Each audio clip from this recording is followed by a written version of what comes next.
तरह नौजवान नेता मिला है तेजस्वी यादव, जिसकी बात की विश्वसनीयता है, जिसकी लोकप्रियता जन स्वीकार्यता आज राष्ट्रीय स्तर पर जो है सो सबसे ज़्यादा माना जाता है। नेशनल लेवल पर जिसकी आज चर्चा हो रही है और बिहार से जो उन्होंने मुहिम छेड़ा, आज पूरे राष्ट्रीय स्तर पर वह एक ज़बरदस्त मुहिम बन के सामने आया है। और इंडिया गठबंधन जिस जंग से बिहार से जो शुरू हुआ, पूरे राष्ट्रीय स्तर पर इंडिया गठबंधन की तरफ लोग जो है सो लोगों का आस्था और विश्वास बढ़ा है। अब इसीलिए छटपटाहट और बेचैनी है कि हाँ साहब, इतना प्रताड़ित किए, जेल में डाल दिए लालू जी को, इतना धमकी दिए माननीय प्रधानमंत्री। अब बताइए, प्रधानमंत्री बैठा हुआ आदमी जो अपने उम्र से इतने छोटे, जो तेजस्वी यादव को धमकी दे रहे हैं कि हाँ साहब जेल भेज देंगे। अब इससे ही बड़ा कुछ हो सकता है? एक अकेले तेजस्वी यादव इस सब लोगों को जो है सो नाथ के छोड़ दिया, सब लोगों को नाथ के नचाने का काम किया है।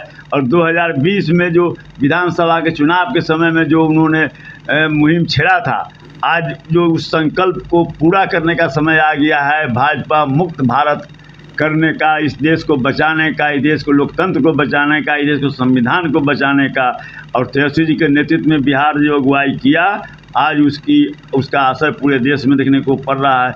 इसीलिए सबसे ज़्यादा उसको भय अगर है तो तेजस्वी यादव से। इसलिए बार बार सारे के सारे नेता यहाँ पर दौड़ रहे हैं, एकदम सड़क पर। तेजस्वी जी ने जो माननीय प्रधानमंत्री जी को सड़क पर ला दिया।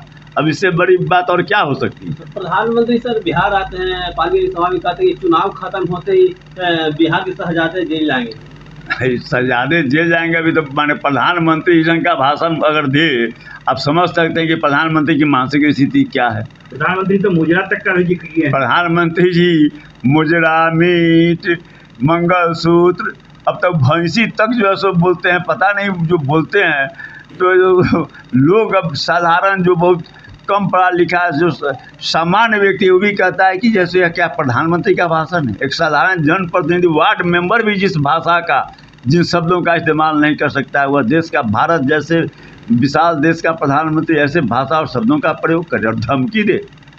धमकी देना ही यह साबित करता है कि तेजस्वी यादव के सामने सब पस्त हो गए और उनका अस्त होने जा रहा है।